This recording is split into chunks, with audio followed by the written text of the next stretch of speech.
嗨，你好，你有沒有這種感覺？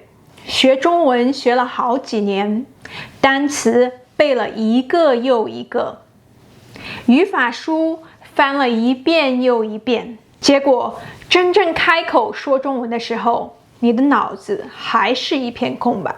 或者你已經知道了可理解性輸入這個概念，你每天刷各種可理解性輸入的視頻 Vlog、聽播客、看中文內容，聽了幾百小時，但是你的中文還是沒有實質性的突破。那這個視頻你一定要看完，因為今天我要告訴你的不只是多聽這麼簡單，我要告訴你怎麼聽，聽什麼，為什麼你現在的學習方法效率極低，以及一個真正能讓你學會用中文思考的學習路徑。今天這個視頻我會解決中文學習者問的最多的5個問題。一，我每天都在聽中文內容，為什麼聽了幾百個小時，一開口說還是會卡住？2，學中文到底要不要學語法？不學語法真的能夠說出來嗎？3，可理解性輸入說不能用翻譯，不用翻譯，我完全靠情境，根本聽不懂怎麼辦？4，我什麼時候才能開口說？一直聽不說，我學的是不是啞巴中文？5，怎樣才能真正用中文思考？為什麼我說中文的時候，腦子裡還是在用母語翻譯？如果你有其中任何一個問題，這個視頻就是為你做的。我們開始。好，第一步，聽。這一點現在越來越多的人已經知道了。學語言第一步也是最關鍵的一步，聽，不是背單詞，不是學語法，也不是說，而是聽。大量的聽，這背後有扎實的語言習得理論支撐，就是語言學家克拉申提出的可理解性輸入理論。We acquire language in one way and only one way, when we understand messages. We call this comprehensible input. 你能理解的語言輸入，才能真正被你的大腦習得。現在 YouTube 上也有越來越多針對中文學習者的真實生活可理解輸入 Real Life Comprehensible Input， 比如各種 Vlog、日常對話、街頭採訪等等。這是一個非常好的現象，說明大家的學習意識都在進步。但是這裡有一個被大多數人都忽視的致命問題：真實生活中的語言內容缺乏重複性。研究告訴我們，一個新詞你需要在不同語境中重複遇到至少17次，它才能真正進入你的長期記憶，成為你隨時能脫口而出的詞彙。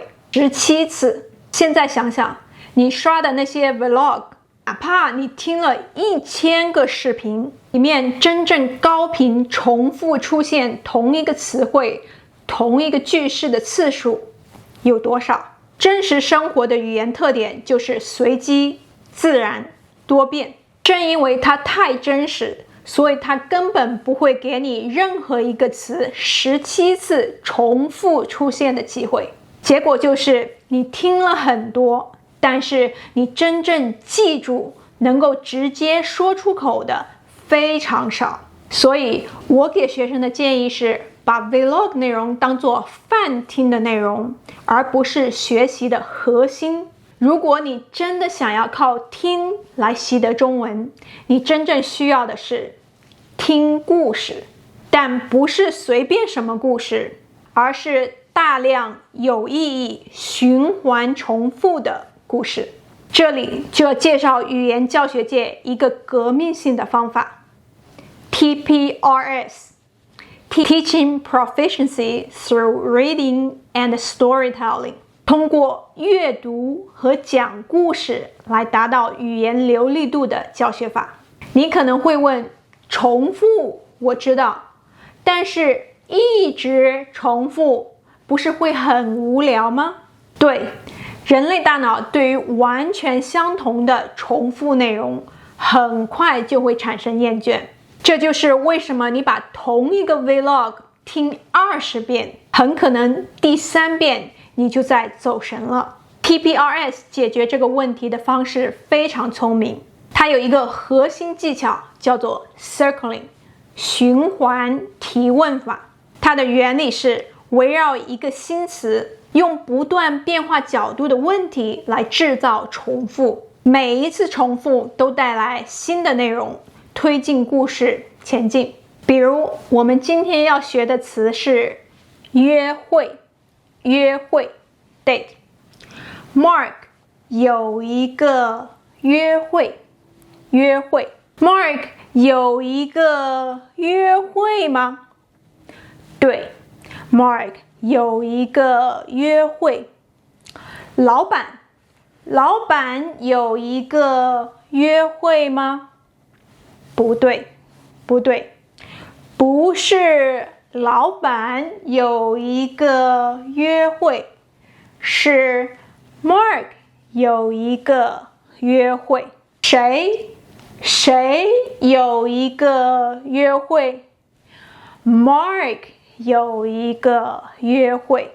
Mark 和誰有一個約會？ Mark 和 Amy 有一個約會嗎？不對，不是 Amy。 Mark 和 Lisa 有一個約會。 Mark 和 Lisa 去哪裡約會？ Mark 和 Lisa 去健身房約會嗎？不對， Mark 和 Lisa 不是去健身房約會。 Mark 和 Lisa 去醫院約會嗎？不對， Mark 和 Lisa 不是去醫院約會。 Mark 和 Lisa 去飯店約會。你注意到了嗎？在這短短的2分鐘內，約會這個詞出現了17次，但每一次出現，它都不是完全一模一樣的機械重複，它在推進故事。你在聽的時候會想 Mark 和誰去約會？去哪裡約會？你的大腦是在主動參與的，這就是 TPRS 的魔法。重複的是詞，變化的是故事，留住的是你的注意力。好，現在我們來說第2個問題。很多人對可理解性輸入有一個誤解，可理解性輸入不能使用翻譯，必須靠圖片、實物和動作來幫助理解，不然就不算真正的習得。我來直接說，這個說法是不完整的。可理解性輸入最核心的要求只有一個，讓你快速清晰地理解你聽到的內容。至於你是通過圖片理解的，還是通過動作理解的，還是通過實物理解的，或者是翻譯來理解的，這些都只是手段，不是目的。重要的是你听懂了。只要你听懂了，你听到的聲音就不再是噪音，而是有意義的語言符號，你的大腦就開始處理它，習得它。所以翻譯是完全可以用的，它是幫助你快速理解的有效工具。但是這裡有一個非常重要的但是，你不能完全依賴翻譯。如果你每聽到一個詞都要在腦子裡翻譯一遍才能夠理解，那你做的就是實時翻譯，而不是在用中文思考。好，這就引出了下一個問題，也是很多中文學習者想要突破的一關：怎樣才能真正用中文思考？方法分2個階段。階段1，用翻譯快速建立理解。每次遇到一個新詞，沒問題，給你翻譯，讓你快速理解它。這一步非常必要，它能幫你把新詞和意義直接建立聯繫。階段2，拿掉翻譯，換成直接信號。一旦你理解了這個詞的意思，我們就要開始訓練你的大腦，跳過翻譯，直接連接意義。怎麼做？用實物，用圖片，用動作，用手勢。比如說到手機，手機，拿起手機，這是手機，手機。比如舉手，舉手，直接舉手。比如約會，約會，用一個固定手勢來表示約會，約會。每次這個詞出現，都配合這個直接信號。慢慢的，你的大腦就會建立一個新的神經通路。聽到這個詞，看到圖片、動作或者手勢，大腦可以繞過翻譯，直接理解意義，直接理解中文。這就是真正意義上用中文思考的開始。下一個問題，很多人都會問，那我到底要不要去專門學習語法？我曾經專門做過一個視頻講這個問題，你可以看這裡。這裡給你說核心結論：學語法是在學習關於中文的知識，而不是在學中文本身。比如說，你想學騎自行車，但是你把所有時間都花在研究自行車的物理原理、力學結構、齒輪比例上，請問這些知識會讓你騎得更好嗎？不會，你唯一能學會騎車的方法就是坐上去騎。學中文語法就是在研究自行車的物理知識。你知道了了表示狀態改變，你知道了是後面該接名詞還是動詞，但是在真實對話中，你只有半秒來反應和回答。這半秒鐘裡，你根本沒有時間在腦子裡調出語法規則，對照、驗證，再開口說。流利從來都不是靠學語法規則想出來的，流利是靠大量輸入自然反應出來的。你真正需要的是在真實語境中，把高頻常用的短語、短句大量的聽，反覆的聽，聽到它們成為你的本能反應。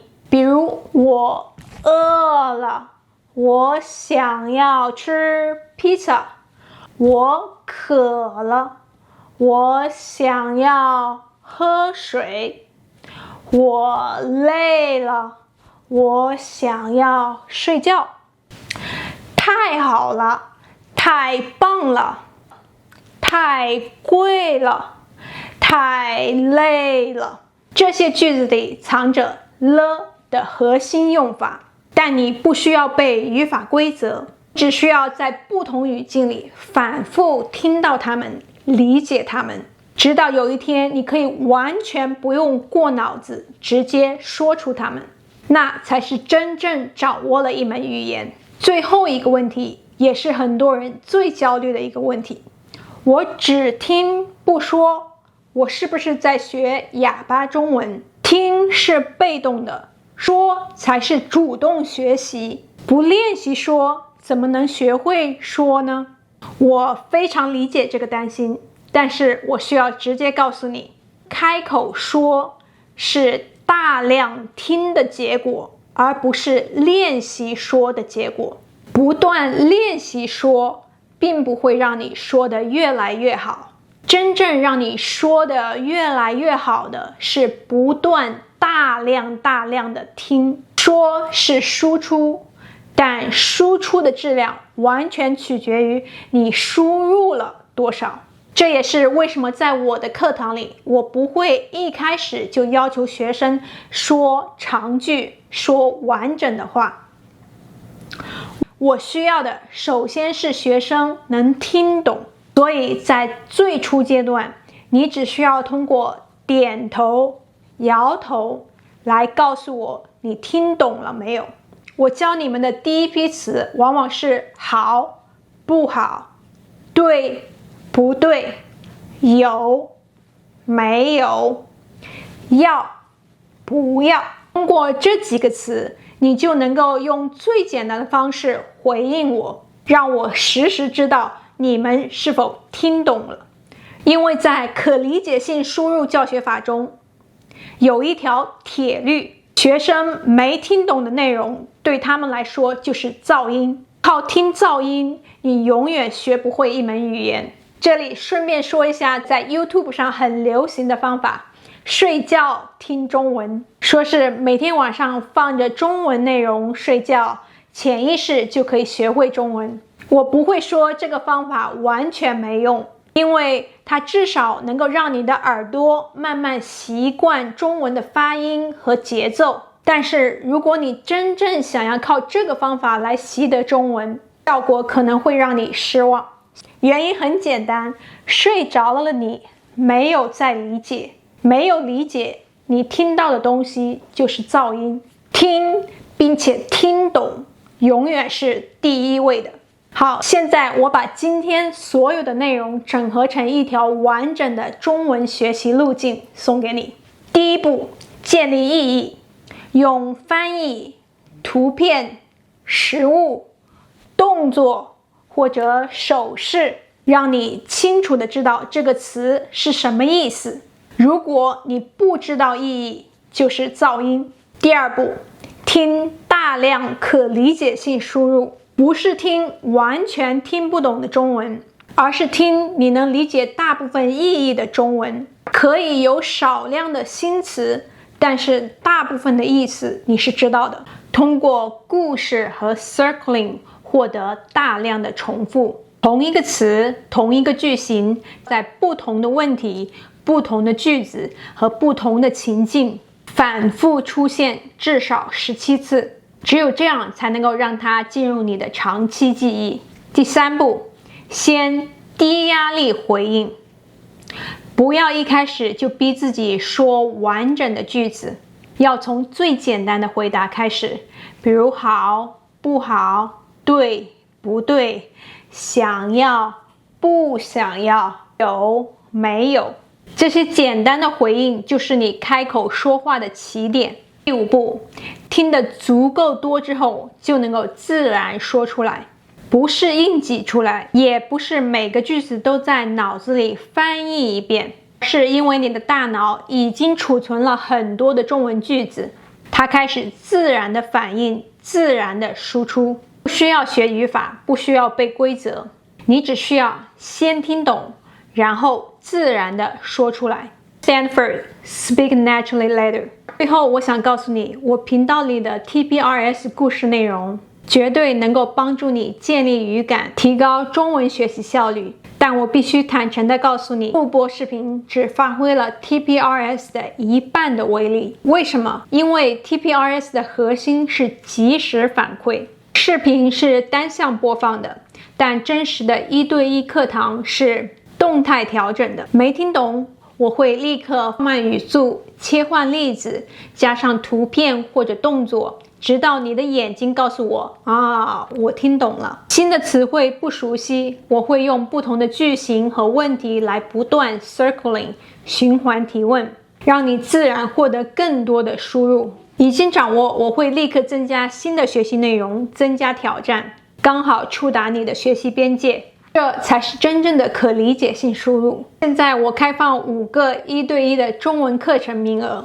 如果你之前學過中文，但還是聽不懂、說不出來；如果你認同可理解性輸入理念，但是一個人摸索進度太慢；如果你需要有人根據你的真實中文水平以及你的興趣來量身定制故事和互動以及循環提問。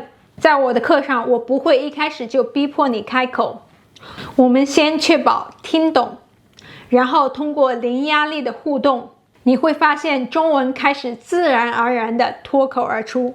為了保證極致的個性化教學質量，目前我只開放5個名額。